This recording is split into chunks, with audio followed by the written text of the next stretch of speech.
جی آپ کو تو سلام کر لیا تھا، اب شاخوں والوں کو السلام علیکم ورحمۃ اللہ وبرکاتہ تم بھی کہہ دو جواب میں، کیونکہ ماشاءاللہ اس وقت ہمارے تمام شاخوں والے ہمارے اس درس کے ساتھ جڑے ہوئے ہیں، اور اللہ کے فضل سے کل اس کا تجربہ ہو گیا، تھوڑا تھوڑا کہیں مسئلہ آیا لیکن عام طور پر آسانی کے ساتھ ساری بات ہو۔ بسم اللہ الرحمن الرحیم، والصلاة والسلام علی رسولہ الکریم وعلی آلہ وصحبہ اجمعین۔ انسان دنیا میں جاہل پیدا ہوتا ہے اور باقی جتنی مخلوق ہے وہ تعلیم یافتہ پیدا ہوتی ہے۔ ہمارے بارے میں اللہ تعالیٰ فرماتے ہیں واللہ اخرجکم من بطون امہاتکم لا تعلمون شیئا۔ بھائی آواز ٹھیک کرو اس کی۔ اللہ نے تمہیں ماں کے پیٹ سے نکالا، تم کچھ بھی نہیں جانتے۔ اب یہ علامہ ہے، یہ ڈاکٹر ہے، یہ سائنسدان ہے، یہ تاجر ہے، یہ سائنٹسٹ ہے، یہ فزیشین ہے، یہ سرجن ہے، یہ کتنے کچھ چیزیں ہوتی ہیں۔ ماں کے پیٹ سے جاہل پیدا ہوتے ہیں، باہر آ کے سیکھتے ہیں۔ باقی مخلوق کے بارے میں اللہ فرماتا ہے ربنا الذی اعطى كل شیء خلقه ثم هدى۔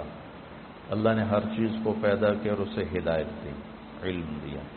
چونٹی کو لائن بنانا کوئی نہیں سکھاتا، خود اپنے اندر سے وہ یہ علم لے کے آتی۔ دانے کو 4 ٹکڑوں میں کاٹ کے رکھنا غلہ سٹور کرنے کے لیے کہ یہ کہیں نرم ہو کے اگ نہ جائے، یہ علم اس کو اللہ آسمانوں سے دیتا ہے۔ 1 سینٹی میٹر سے زیادہ دیکھ نہیں سکتی، لائن کیسے بناتی، نکل کے واپس کیسے پہنچ جاتی، اور اس اندھیرے میں پورا خاندان کیسے ایک ملکہ کے تحت پورا خاندان 10 لاکھ چیونٹیوں کا خاندان ہوتا ہے، کس طرح ایک ایک کردار اپنے عمل میں، اپنی ڈیوٹی میں پوری طرح عمل کر رہا ہوتا ہے۔ یہ ہے اعطى كل شيء خلقه ثم هدى۔ انہیں اپنے پرہیز کا بھی پتہ ہے، غذا کا بھی پتہ ہے۔ شیر کو گھاس کھلاؤ مر جائے گا، نہیں کھائے گا۔ بکری کو گوشت کھلاؤ مر جائے گی، نہیں کھائے گی۔ یہ اپنے اندر ان کا علم پہلے سے ہے۔ چوہا آج اپنے بل سے نکلا، بلی کو دیکھتے ہی بھاگ کے واپس۔ کیسے پتا ہے کہ یہ بلی میری دشمن ہے؟ اور انڈے سے بچہ نکلتا ہے اور نکلتے ہی چلنا شروع کر دیتا ہے اور دانا چگنا شروع کر دیتا ہے۔ ہمارا بچہ ماں کے پیٹ سے نکلتا ہے، اسے 1 سال تک چلانا ہی سکھانا پڑتا ہے، پھر کھلانا سکھانا پڑتا ہے، پھر کیا کھانا ہے کیا نہیں کھانا یہ بتانا پڑتا ہے۔ تو یہ فرق ہے انسان اور غیر انسان کا۔ تو یہ علم باہر سے لیتا ہے۔ اب چونکہ ہمارا پیپر تھا خلق الموت والحیات لیبلوکم ایکم احسن عملا، کہ اللہ نے ہمیں دنیا میں بھیجا انا خلقنا الانسان من نطفۃ امشاج نبتلیہ فجعلناہ سمیعا بصیرا۔ ہم نے انسان کو 2 پانیوں سے پیدا کیا کہ اس کو ہم آزمائیں، آزمائش کے لیے پھر ہم نے اس کو سننے والا بھی بنایا اور دیکھنے والا بھی بنایا۔ وجعل لکم السمع والابصار والافئدہ، اور اللہ تعالیٰ نے ہمیں آنکھیں بھی دیں اور کان بھی دیے اور دماغ بھی دیا اور دل بھی دیا۔ اور چونکہ پیپر تھا، جانور کا پیپر کوئی نہیں، لہذا نہ وہ غلط کرتا ہے، نہ وہ غلط سوچتا ہے، نہ وہ اپنی ترتیب زندگی میں اپنے راستے سے ہٹتا ہے، ہٹانا بھی چاہو تو نہیں ہٹتا۔ ہمارے لیے ہے انا ہدیناہ السبیل اما شاکرا و اما کفورا۔ ہم نے تمہیں راستہ دکھا دیا ہے، اب تم شکر گزار بنو یا کافر بنو، یہ اب تمہاری اپنی ثواب دید پر ہے کہ تم کون سا راستہ اختیار کرنا چاہتے ہو۔ تو امتحان کی وجہ سے ایک شیطانی طاقت ہے، اس کی دعوت ہے، ایک رحمان کی طاقت ہے اور اس کی دعوت ہے۔ اللہ کی دعوت انبیاء سے چلتی ہے اور آسمانی کتابوں سے چلتی ہے۔ شیطان کی دعوت زخرف القول سے چلتی ہے، غرور، جھوٹی باتیں،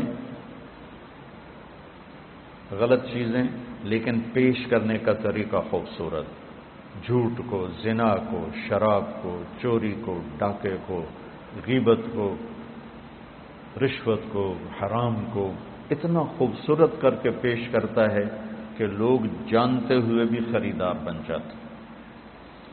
اور ہمیں حق پیش کرنا نہیں آتا، ہم اتنی بدصورتی سے حق کو پیش کرتے ہیں کہ حق والے ہی گھبرا کے بھاگنا شروع کر دیتے۔ اور شیطان میں یہ وصف ہے کہ وہ اپنی ہر غلط چیز کو انتہائی خوبصورت کر کے پیش کرتا ہے۔ تو اللہ تعالیٰ نے انبیاء کے ساتھ کتابیں، آخری نبی اللہ کے محبوب صلی اللہ تعالی علیہ وسلم، اور آخری کتاب کلام اللہ قرآن مجید، یہ تحریف سے پاک ہے۔ قرآن کس کا کلام ہے پہلے یہ پتہ ہونا چاہیے۔ قرآن کا تعارف قرآن کی زبانی جتنا سورہ شعراء میں ہے کہیں بھی نہیں، مختلف جگہ قرآن عربیا لقوم یعلمون انا انزلناہ فی لیلۃ القدر لا یاتیہ الباطل من بین یدیہ ولا من خلفہ تنزیل من حکیم حمید، یہ مختلف جگہ پر قرآن کا تعارف ہے، لیکن مجھے سورہ شعراء میں جو قرآن کا تعارف ملا ہے ایک ہی جگہ، وہ پورے قرآن میں ایسا اور کہیں نہیں۔ یہ میرا دعویٰ نہیں، یہ میری اپنی جستجو کے مطابق میری بات ہے، ہو سکتا ہے اس سے بھی بہتر کہیں قرآن میں آیا ہو۔ یہ کس کا کلام ہے؟ پہلا سوال یہ کہ یہ بھائی کس نے بھیجا ہے، یہ پہلا سوال ہو۔ تو اس کا جواب ہے وَإِنَّهُ لَتَنزِيلُ رَبِّ الْعَالَمِينَ۔ انہو کہ تمہارا شک دور کرنا چاہتا ہوں کہ یہ بغیر شک و شبہ کے آسمان والے کا اتارا ہوا کلام ہے۔ اور رب العالمین کے ساتھ کلام والے کی ہیبت کو ذکر کیا گیا ہے کہ کلام والے کی ہیبت نہ ہو تو کلام کی ہیبت کیسے ہوگی؟ جب وہ کہنے والے کو نہیں جانتا تو اس کے کہے کو کیسے جانے گا؟ جب وہ حاکم کو نہیں جانتا تو حکم کو کیسے جانے گا؟ حاکم کی عظمت حکم کی عظمت پیدا کرتی ہے۔ میرا بھائی تھا نشتر کالج میں کارڈیالوجی کے وارڈ میں سیکھ رہا تھا، دو تین ڈاکٹر نوجوان بڑے خوبصورت لمبے چوڑے سب کے اونچے اونچے قد آپس میں باتیں کر رہے تھے۔ ایک چھوٹے سے قد کا آدمی آیا، بے روبا سا، میرے نزدیک وہ انتہائی بے روبا آدمی تھا، اور تینوں ایسے ہو گئے۔ تو مجھے خیال آیا یہ ضرور ان کا ہیڈ آف دی ڈپارٹمنٹ، ورنہ ان تو ویک کے بندہ ویسے ہی آ کے تھپڑ مارنے میں دل نہیں کرنا۔ تو جب وہ چلا گیا تو میں نے طاہر سے پوچھا یہ تمہارا ہیڈ آف دا ڈپارٹمنٹ؟ کہنے لگے ہاں۔ یہ ہے کہ میں نہیں جانتا تو میں کہہ رہا ہوں پتہ نہیں چپڑا سی کتوں اندر آ گیا، اور وہ جانتے ہیں تو وہ ہل گئے۔ جتنا ہم لوگوں کی عظمتوں کو جانتے ہیں اتنا اللہ کو جانتے تو قرآن ہمارے دل کے اندر اتر جاتا۔ حاکم کی عظمت کے بغیر حکم کی عظمت نہیں، تو وَإِنَّهُ لَتَنزِيلُ رَبِّ الْعَالَمِينَ الحمد للہ رب العالمین وقضی بینہم بالحق وقیل الحمد للہ رب العالمین۔ یہ رب العالمین کا کلام ہے، کل کائنات کا شہنشاہ، جس کا علم کامل ہے۔ یعلم ما یلج فی الارض وما یخرج منها وما ینزل من السماء وما یعرج فیہا، کائنات کا ذرہ ذرہ جس کے سامنے کھلا ہوا ہے، یہ اس رب کا کلام ہے۔ اس کی طاقت کیسی ہے؟ ان القوۃ للہ جمیعا، پوری طاقتوں کا مالک۔ اس کا ملک کیسا ہے؟ قل ان الامر کلہ للہ، اس کی طاقت، اس کا ملک، اس کی قدرت کیسی ہے، اس کی بادشاہی کیسی ہے؟ قل اللہم مالک الملک۔ اس کی تدبیر کیسی ہے؟ یدبر الامر من السماء الی الارض۔ اس کا انتظام کیسا ہے؟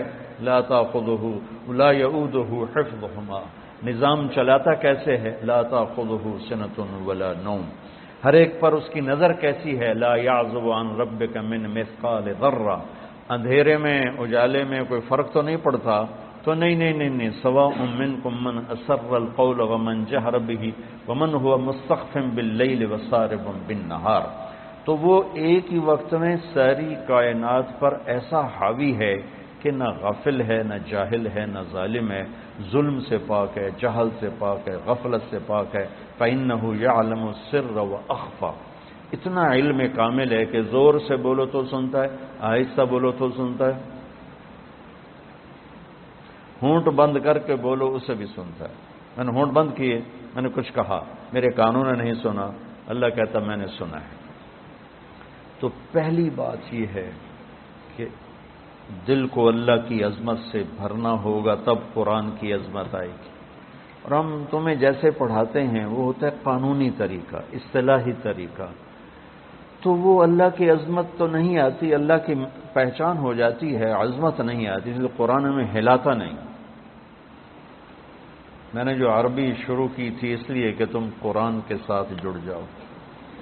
اللہ کرے میرا یہ خواب میرے مرنے سے پہلے پورا ہو کہ میں ایک ایسی جماعت تیار کروں جن کے دل دماغ پر قرآن کی بادشاہی، جو تمام اکابر اسلام کی عزت احترام ہمارے اوپر فرض ہے، لیکن ہم قرآن سے جڑے ہوں اور اللہ کے محبوب سے جڑے ہوئے ہوں، کہ تمہارے اوپر سیرت کی چھاپ ہو، تم دیکھو تو سیرت کی نگاہ سے اور قرآن کی نگاہ سے، تم بولو تو قرآن اور سنت کے انداز سے، تم سوچو تو قرآن اور سیرت کے انداز سے۔ اس سے ابھی ہم بہت دور ہیں، ہم ذرا اکابر میں ہی پھنسے ہوئے ہیں، اس سے ابھی بہت دور ہیں۔ حاشا وکلا کوئی میری مراد اکابر اسلام سے کوئی برگشتہ کرنا نہیں ہے، ان کے ذریعے ہمیں ہدایت ملی ہے، لیکن بھائیو ابو حنیفہ جیسی ہستی کہتی ہیں کہ ہم رجال و نحن رجال، کہ جب آئے گی ابراہیم نخی پر اور حماد پر تو پھر ہم رجال و نحن رجال۔ اللہ کے نبی کی بات 100% لیں گے، صحابہ کی بات دیکھیں گے، جو اس میں راجح ہوگی وہ لیں گے، لیکن جب آئے گی بات طاؤس پر اور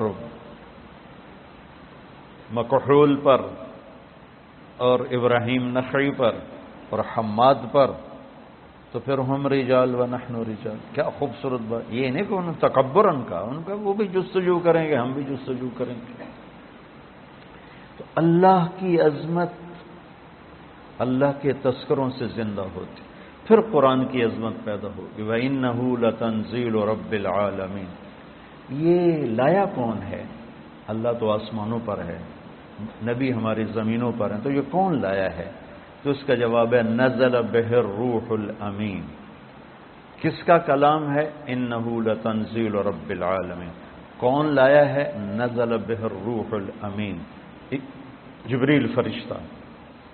کس کے پاس آیا ہے یہ کلام؟ کس کے پاس آیا ہے؟ علی قلبک، یہ ہمارے نبی پاک صلی اللہ علیہ وسلم کے دل پر اترا ہے۔ علی قلبک، آپ کے دل پر اترا ہے، پھر لفظ بن کر آپ کی زبان سے نکلا ہے۔ اللہ کا کلام الفاظ میں بند نہیں، اس کی کوئی تشبیہ نہیں۔ صرف بخاری شریف کی روایت سے آپ لوگ جب پڑھو گے بخاری تو مثل سلسلۃ الجرس، یا رسول اللہ آپ پہ وحی آتی ہے؟ کیسی ہوتی؟ کہ بس جیسے گھنٹی کی آواز ہو ایسے ہوتی، گھنٹی کی آواز۔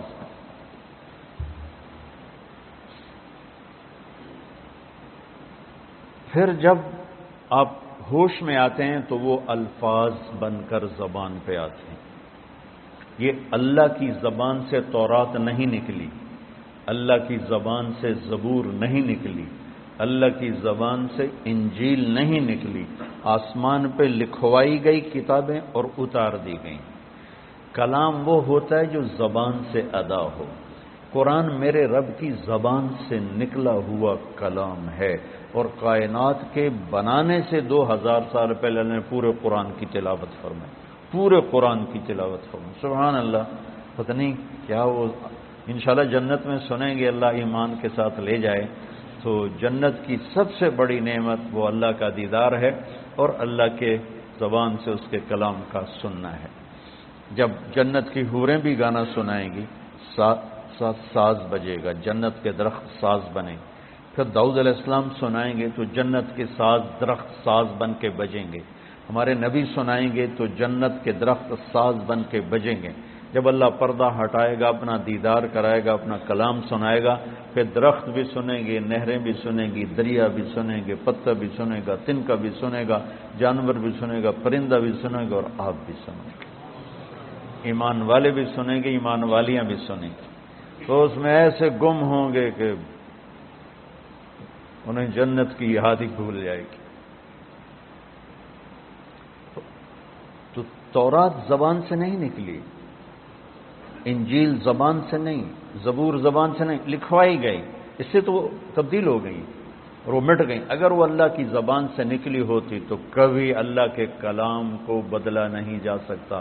اللہ کی ہر صفت ناقابل تبدیل ہے، اللہ کی ہر صفت ناقابل تبدیل ہے، اللہ کی ہر صفت تغیر تبدل سے پاک ہے۔ قرآن چونکہ اللہ کی زبان سے نکلا ہوا کلام ہے، اسے بدلنے کی لاکھوں کروڑوں کوششیں کی گئیں، کوئی کامیاب نہیں، کوئی ایک کوشش کامیاب نہیں کہ یہ میرے رب کا کلام ہے، علی قلبک، میرے نبی کے دل پر اترا ہے۔ آخری سوال، کیوں آیا ہے؟ کیوں آیا ہے؟ لتکون من المنذرین، سبحان اللہ۔ انذار کیا ہے؟ آگے ایک زندگی آ رہی، اس زندگی کے بارے میں خبردار کرنا کہ دیکھو بھائی وہاں بہت بڑا نفع ہے، ہمیشہ کی زندگی جنت، وہاں بہت بڑا نقصان ہے، ہمیشہ کی زندگی آگ۔ تو قرآن کا مقصد ہے زندگی کا طریقہ، وہ طریقہ بتانا، خبردار کرنا۔ کس چیز سے خبردار کرنا؟ زندگی کے اس طریقے سے خبردار کرنا جس پر چل کے ہم سب دنیا میں بھی سکون سے رہیں اور جنت میں بھی کامیابی کے ساتھ پہنچ جائیں، جس طریقے پر چل کر دنیا کی مشقتیں اور دنیا کی مصیبتوں سے بچیں اور جہنم کی آگ سے بچ کر جنت میں جانے والے بن جائیں۔ قرآن اس لیے آیا ہے، ان ھذا القرآن یہدی للتی ہی اقوم۔ بہت سے رہبر بیٹھے ہوئے ہیں یہاں، تو قرآن، اللہ کہتا ہے کہ قرآن وہ رہبر ہے جو سیدھا راستہ دکھاتا ہے۔ قرآن کا چیلنج آج تک باقی، کتنی سائنس ٹیکنالوجی بڑھ چکی ہے، اب تو کمپیوٹر کے ذریعے سے اعلیٰ عبارت تیار کر لو، کمپیوٹر کے ذریعے سے آسمان کے تارے توڑ کے لے آؤ، اور قرآن کا چیلنج آج بھی باقی ہے، فاتوا بسورۃ من مثلہ، کہ یہ میرے رب کا کلام ہے، ایک سورت ایسی لے آؤ، انا اعطینا جیسی ایک 3 آیات کی سورت لے آؤ۔ آج اتنے بڑے سورسز سائنس ٹیکنالوجی کے باوجود اس چیلنج کو کوئی نہیں توڑ سکتا۔ ہر چیلنج ٹوٹا ہے، ہر ریکارڈ ٹوٹا ہے، ہر ریکارڈ۔ تو یوسف کو شوق ہے نا کرکٹ کا، بیٹے میرے کو، تو وہ سعید انور سے اس کو بڑی محبت تھی، تو اس کا ریکارڈ تھا 194 ون ڈے میں، تو وہ آیا میرے پاس گھبرایا، وہ اس کا ریکارڈ برابر کر دیا فلاں نے۔ میں کہا پتر میں تو نہیں پتا ریکارڈ ہوندا ہی کی وہ گھبرایا، اس کا ریکارڈ برابر کر دیا۔ 4 دن بعد پتہ لگا کسی نے توڑ دیا۔ میں نے کہا بیٹا ریکارڈ ٹوٹنے کے لیے ہوتے ہیں، چیلنج ٹوٹنے کے لیے ہوتے ہیں۔ ایک چیلنج باقی ہے جو آج تک اسے کوئی چیلنج کر نہیں سکا، اور آج تک یہ تو بہت لکھا ہوا ہے کہ قرآن غلط ہے، یہ نبی کا کلام نہیں، یہ اللہ کا کلام نہیں ہے، غیر مسلموں نے لکھا ہے، یہ محمد کا اپنا کلام ہے۔ میں نے بہت پہلے 98 میں ایک کتاب پڑھی، الی من هو دونہ، ان کے نام جو ہم سے نیچے ہیں، ان کے نام جو ہم سے نیچے ہیں۔ ایک نصرانی عربی نے وہ کتاب لکھی تھی، تو اس میں قرآن پہ قرآن یہ ہے، قرآن یہ ہے، قرآن یہ ہے، لیکن اس جیسا لا کے دکھا دو یہ آج تک کوئی نہیں کر سکتا۔ اگر یہ محمد صلی اللہ علیہ وسلم کا کلام ہے تو وہ ایک بشر تھے، ایک انسان تھے، تو آج تمہارے پاس کمپیوٹر کے اتنے بڑی ٹیکنالوجی ہے کہ تم کیا سے کیا تارے توڑ کے دکھا رہے ہو، تو قرآن کے لیے ایک سطر لے آؤ، ایک سطر۔ تو یہ قرآن کا چیلنج آج تک باقی ہے، ایسے کوئی اسے نہیں توڑ سکتا۔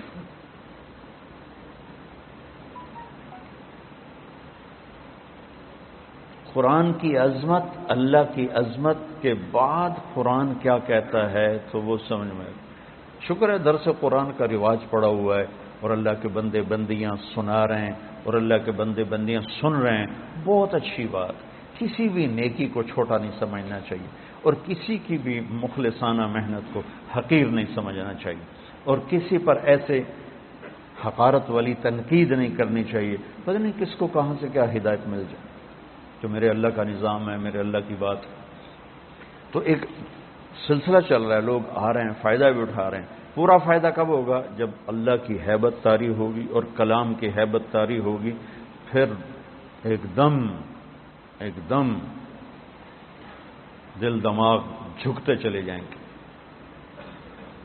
الف لام میم ذالک الکتاب لا ریب فیہ، یہ لا ریب فیہ بھی چیلنج ہے، آج تک اسے کوئی نہیں توڑ سکا کہ اس کتاب میں جو کچھ ہے اس کو چیلنج نہیں کیا جا سکتا۔ میرے بیان کو، میری کتاب کو، میری تصنیف کو میں خود ہی چیلنج کر دیتا ہوں، نہیں جو میں نے پہلے لکھا تھا وہ غلط ہے، اب صحیح یہ ہے، جو میں نے پہلے کہا تھا وہ غلط ہے، اب صحیح ہے، میں خود اپنی بات کو توڑ دیتا ہوں۔ تو اوروں کو تو زیادہ طاقت ہے میری بات کو، میری کتاب کو توڑنے کی، لیکن قرآن کا چیلنج ہے لا ریب فیہ، آؤ اسے توڑ کے دکھاؤ، اس میں سے کوئی کچی بات نکال کے دکھاؤ۔ اور ریب کا ترجمہ کیا ہے؟ یہ نہیں، ہمارے پاس لفظ کوئی نہیں، اس لیے ہم شک اس کا ترجمہ کرتے ہیں۔ شک تو خود عربی کا لفظ، بل ہم فی شک منہا بل ہم منہا عمون۔ دماغی تردد، خلجان، بے چینی کے لیے 3 لفظ ہیں عربی میں، 3: شک، مریا، ریب، یہ 3 لفظ ہیں۔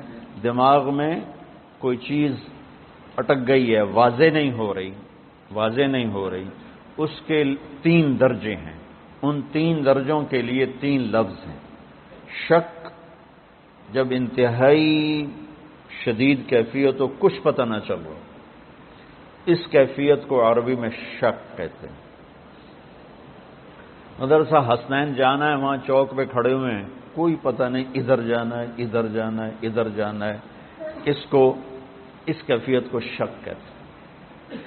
اس سے نچلا درجہ ہے مریا۔ مریا کیا ہے کہ لگتا ہے یہ راستہ ہے لیکن یار ابھی کوئی پکا پتہ کوئی نہیں ہے، وہ کسی سے پوچھتا ہے یا خود دماغ میں ایک کیفیت پیدا ہوتی ہے، میرے خیال میں یہ جو راستہ جا رہا ہے نا، یہ میرے خیال میں حسنین مدرسے کو جا رہا ہے، لیکن ہو سکتا ہے یہ بھی ہو۔ تو دماغ کی پہلے کیفیت یہ تھی، یعنی کوئی جہت، کوئی طرف وزنی نہیں تھی، بلکہ ایسے پتہ نہیں یہ ہے کہ پتہ نہیں یہ ہے، پتہ نہیں یہ ہے کہ یہ ہے، اس کو شک۔ اب یہ ہو گیا کہ یار یہ ہے راستہ، چلو پتہ کرتے ہیں۔ اس کیفیت کو کہتے ہیں مریا۔ کیا کہتے ہیں؟ بولو۔ فلا تکن فی مریۃ من لقاء ربی، مریا قرآن نے استعمال کیا۔ تیسرا ہے لا ریب، ریب کیا ہے کہ وہاں جہاں سے ہم ادھر مڑتے ہیں وہاں آ کر وہ گاڑی کو بریک لگاتا ہے، یار حسنین کدھر ہے؟ ابھی یہ جملہ پورا نہیں کیا حسنین کدھر ہے کہ سامنے بورڈ نظر آ جاتا ہے، اوہ اوہ، یہ میری کیفیت دیکھی، اوہ اوہ، یہ ریب ہے وہ، اور وہ ریب گیا۔ ایک لمحے کے لیے جو شک پیدا ہوتا ہے، ایک لمحے کے لیے جو تردد پیدا ہوتا ہے، ایک لمحے کے لیے جو اوپر نیچے ذہن جاتا ہے اور فوراً ہی ٹھیک ہو جاتا ہے، فوراً کدھر ہے؟ ہاں وہ بورڈ نظر آ گیا، بورڈ نظر آ گیا۔ اس ادنا سے وقت میں خفیف سی شک کی کیفیت کو عربی میں ریب کہتے ہیں۔ کیا کہتے ہیں؟ بولو۔ تو اب شک اس کا ترجمہ کیسے ہو سکتا ہے؟ لیکن اتنی لمبی تفصیل اردو میں کریں تو بد تک ایک ہی لفظ پورا صفحہ لے جائے گا۔ تو یہ میں تمہیں قرآن کا حسن بتا رہا ہوں کہ میرا رب کہہ رہا ہے بے وقوفو، اس کتاب میں تو ریب بھی نہیں ہے، تو شک کہاں سے ڈھونڈتے ہو؟ ایک لمحے کا ہوتا ہے، ایک لمحے یہ یا وہ، یہ ادھر جانا ہے ادھر جانا ہے، یار پتہ نہیں، میرے خیال میں ادھر جانا ہے پر پکا پتہ نہیں، ادھر جانا ہے ادھر جانا، وہ ادھر ہی جانا ہے، ادھر ہی جانا ہے، وہ اس ایک لمحے کے ہزارویں حصے کے کیفیت کو ریب کہتے ہیں۔ تو میرا لگ لا ریب فیہ، سود حرام ہے لا ریب فیہ، شرک حرام ہے لا ریب فیہ، کفر ہلاکت ہے لا ریب فیہ، جھوٹے پہ لعنت ہے لا ریب فیہ، ظالم پر لعنت ہے لا ریب فیہ، زنا حرام ہے لا ریب فیہ، شراب حرام ہے لا ریب فیہ، نماز فرض ہے لا ریب فیہ، جنت موجود ہے لا ریب فیہ، جہنم موجود ہے لا ریب فیہ، زمین آسمان کا ایک ہی بنانے والا ہے لا ریب فیہ، محمد مصطفیٰ